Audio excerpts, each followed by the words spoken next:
तो last episode के and पे हमने देखा था कि हमारा फेंगा मास्टर ओजेंग के पास जाता है और अपने मास्टर के नाम पर उसके पास से जड़ी बूटियां लेता है। मास्टर ओजेंग उसे बहुत सारी जड़ी बूटियां देते हैं और कहता है कि ये सारी की सारी हमारी तरफ से गिफ्ट हैं। तो क्योंकि तुमने जहाँ पर ब्रेक थ्रू किए हैं, तुम ब्रेक थ्रू करने के बाद प्रैक्टिशनर राह में पहुंच गए और साथ ही तुम एक एल्केमिस्ट बन चुके हो, तो इसी वजह से मैं जहाँ पर ये गिफ्ट के तौर पर तुम्हारे मास्टर को देना चाहता हूँ। फेंगा कहता है कि वाकई में आप यहाँ पर ये सारी मुझे गिफ्ट में देना चाहते हैं। तो वो सारी जड़ी बूटियों को उठा लेता है और कहता है कि मुझे लगता है कि मैं ट्रेनिंग के लिए काफी रहेंगी, इनकी मदद से मैं काफी सारी ट्रेनिंग कर सकता हूँ। फेंगा उन्हें बाय बोलने के बाद वहां पर से चला जाता है, जबकि उसकी सेक्रेटरी उसे कहती है, बॉस आपको नहीं लगता कि जहां पर आपने इस लड़के के ऊपर कुछ ज्यादा इन्वेस्टमेंट कर दिया, ये सारी की सारी जड़ी बूटियां जो कि लाखों की थी आपने इस लड़के को फ्री में दे दी। बॉस से कहता है कि तुम जहां पर छोटे फायदे को देख रहे हो, जहां पर लाखों की मेडिसिन अगर मैंने उस लड़के को फ्री में दे दिया तो इसके बदले में हमें करोड़ों का फायदा होने वाला है, क्योंकि हमें इस लड़के के साथ अच्छे रिलेशनशिप बनाकर रखने चाहिए। जल्दी जहां पर सिचुएशन चेंज होगी, फेंग फैमिली जहां पर सबसे बड़ी फैमिली होने वाली है, अगर वो जहां की सबसे बड़ी फैमिली होगी तो उसे जड़ी बूटियों की जरूरत पड़ेगी और वो लोग अपना माल भी ऑक्शन करेंगे और सब कुछ हमारे पास ही होगा,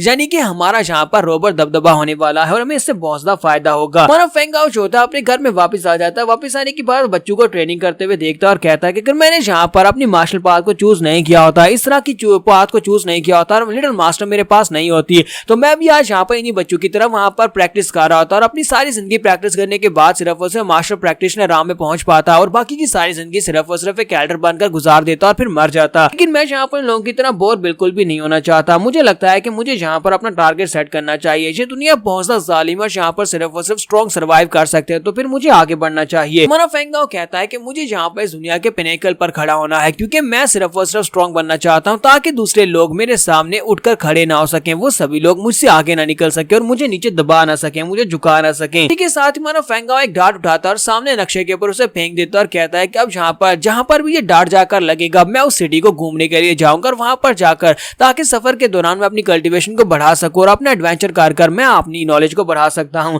और वो डॉट जो होता है उड़ता हुआ सीधा जाकर चीजेंग सिटी के ऊपर लगता है। फेंगाओ जो होता है कहता है कि चीजेंग सिटी लो मैं आ रहा हूं, और वो अपना बैकपैक पैक करता है और 5 दिन के बाद का सीन दिखाते हैं कि वो किंग न्यू टाउन में पहुंच जाता है, जहां पर से आगे का रास्ता जो है वो पार करने के बाद वो चीजेंग सिटी में पहुंच जाएगा। फेंगाओ कहता है तो फाइनली मैं जहां पर इस टाउन में पहुंच गया हूं और इसके आगे चीजेंग सिटी है, लेकिन जहां पर इतने ज्यादा कारवांस क्यों है? तो वहां पर देखता है तो वहां पर बहुत सारे कारवांस होते हैं। कारवान मतलब बहुत सारी गधा गाड़ियां या घोड़ा गाड़ियां होती हैं जिनके ऊपर सामान लदा होता है। बहुत सारी कैरवान्स होती हैं, लेकिन कोई भी यहाँ पर उन कैरवान्स के ऊपर ध्यान नहीं दे रहा था। तो हमारा फेंगाओ कहता है लगता है ये सभी लोगों को आदत होगी जहाँ पर इतनी ज्यादा कैरवान्स देखने की। फिर साथ ही वो कहता है कहीं ऐसा तो नहीं है कि मैं जहाँ पर जो सोच रहा हूँ वो है। यहाँ पर किंग न्यू टाउन और चीजेंग सिटी जो है उन दोनों के दरमियान में एक रास्ता आता है, एक डोमेन आती है जिसे 100 थीव्स डोमेन कहा जाता है। एक ऐसा रास्ता जो कि रेगिस्तान की तरह है, जिसे पार करने के दौरान तुम्हारे ऊपर बहुत सारे बैंडिट्स अटैक करते हैं। 100 थीव्स डोमेन इसलिए कहा जाता है क्योंकि जब तुम अपना कारवां लेकर वहां पर से गुजरते हो तो तुम्हारे पर लुटेरे अटैक करते हैं। वहां पर बहुत सारे लुटेरे डाकू रहते हैं जो कि रास्ते में कारवान को लूट लेते हैं और बहुत सी बार तो ऐसा होता है कारवान में जितने लोग हैं वो सारे के सारे मारे जाते हैं, उनमें से कोई भी सर्वाइव नहीं कर पाता,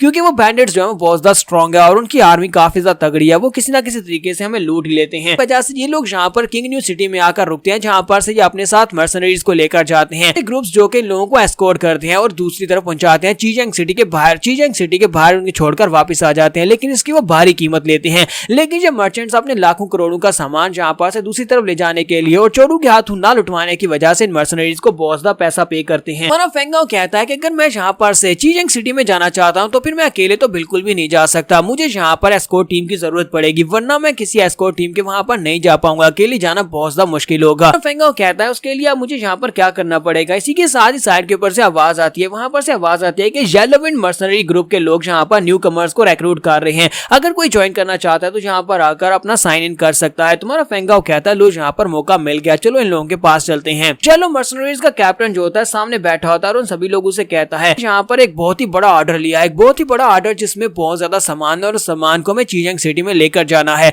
लेकिन इस सामान को चीजेंग सिटी तक सेफली पहुंचाने के लिए मेरे पास लोगों की कमी है। अगर तुम में से कोई यहाँ पर हमें ज्वाइन करना चाहता है तो हमारे येलो मर्सनरीज ग्रुप को ज्वाइन कर सकता है, और अगर मिशन सही सलामत पूरा हो जाता है तो फिर मैं यहाँ पर हर किसी को 1,000 गोल्ड कॉइंस दूंगा। में से कोई यहाँ पर ज्वाइन करना चाहता है तो वो सभी लोग बहुत ज्यादा खुश जाते हैं और कहते हैं क्या यहाँ पर पूरे 1,000 गोल्ड कॉइंस मिलने वाले हैं। इनका जो कैप्टन है वो एक मार्शल मास्टर राम का एक्सपर्ट है, इसका मतलब यह है कि हमें यहाँ पर ज्यादा कुछ करना नहीं पड़ेगा, ये खुद ही यहाँ पर उन सभी बैंडिट्स से निपट लेगा, तो ये तो मुफ्त के पैसे मिलने वाले हैं, तो हम सभी लोग ज्वाइन करने को तैयार हैं। वो सभी लोग कहते हैं ठीक है हम लोग ज्वाइन करने को तैयार हैं, बताओ कहाँ पर जाकर हमें अपना नाम रजिस्टर करना है। सभी लोग काफी ज्यादा खुश हो रहे थे और इसी के साथ ही हमारा फेंगाओ कहता है कि मुझे लगता है कि यहाँ पर ये सभी लोग ज्वाइन करने के लिए इतने उतावले हो रहे हैं, लेकिन ये मिशन इतना ज्यादा आसान तो बिल्कुल भी नहीं हो सकता। मुझे इससे क्या फर्क पड़ता है, मुझे बस यहाँ पर इन लोगों को ज्वाइन करना है। अगर मैं यहाँ पर रजिस्ट्रेशन करवा लेता हूँ और इनके ग्रुप का हिस्सा बन जाता हूँ तो मैं आसानी से चीजेंग सिटी में पहुंच जाऊंगा। और साथ ही साइड के ऊपर देखते हैं कि एक लड़का जो होता है उनके सामने आकर गिरता है। वो सभी लोग उस लड़के की तरफ देख रहे होते हैं, तो वहां पर एक सोल्जर होता है, उसे बुरी तरह से पीट रहा होता है और कहता है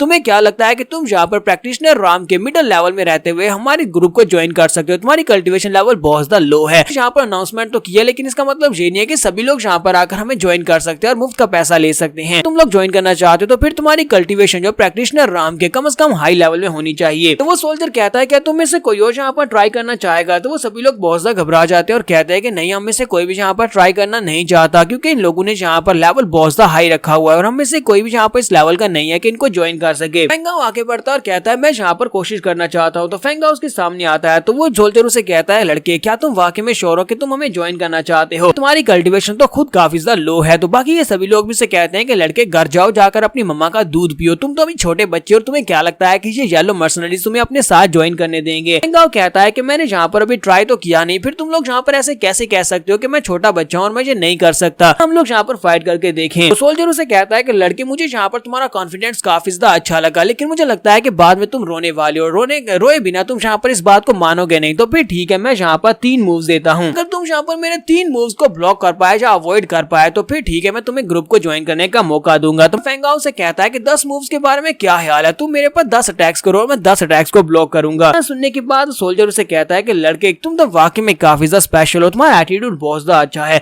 और इसी के साथ ही वो सोल्जर अपने पंच में फुल पावर को रिलीज करते हुए हमारे फेंगाओ को पंच मारता है। उसे लगता है कि वो डर जाएगा, लेकिन वो पंच जैसे जैसे आगे बढ़ रहा होता है सोल्जर भी काफी हैरान होता है कि ये लड़का सामने से हिल क्यों नहीं रहा, क्या ये यहाँ पर उसके पंच को डायरेक्टली फेस करने वाला है? जबकि हमारा फेंगाओ जो होता है इसी के साथ अपने पंच में पावर को रिलीज करता है और अपनी सूर्य टाइगर डैश के साथ उसके पंच के साथ पंच को टकराता है। जैसे ही दोनों के पंचेस वहां पर टकराते हैं जबरदस्त एनर्जी निकलती है और इसी एनर्जी के निकलने के साथ ही सोल्जर जो होता है वो घसीटता हुआ काफी दूर जाता है और अपने हाथ की तरफ देखता है और कहता है इस लड़के की पंच के अंदर तो काफी ज्यादा स्ट्रेंथ है और इसने मेरे पंच को बड़ी आसानी से ब्लॉक कर लिया। कैप्टन उठकर खड़ा हो जाता है और हमारे फेंगाओ से कहता है कि मेरे छोटे दोस्त तुम्हें यहाँ पर और ज्यादा टेस्ट देने की जरूरत नहीं है, तुम पास हो गए हो, तुम हमारे ग्रुप का हिस्सा हो। तुम्हारा फेंगाओ से कहता है कि कैप्टन तुम्हारा बहुत बहुत शुक्रिया मुझे अपने साथ लेकर जाने का। जबकि वो कैप्टन सोच रहा होता है कि ये लड़का बहुत ज्यादा यंग एज का है, लेकिन इसके बावजूद इसकी कल्टीवेशन बेस काफी ज्यादा अच्छी है। लगता है कि इस लड़के की बैकग्राउंड इतनी भी ज्यादा सिंपल नहीं हो सकती, ये लड़का काफी ज्यादा स्पेशल है। उसके बाद उनका मर्सनरी ग्रुप जो होता है वहां पर से कैरवान को लेकर निकल पड़ता है। तो कैरवान में सिर्फ एक ही गाड़ी होती है जिसके अंदर एक बुढ़ा आदमी बैठा होता है। तो कैप्टन कहता है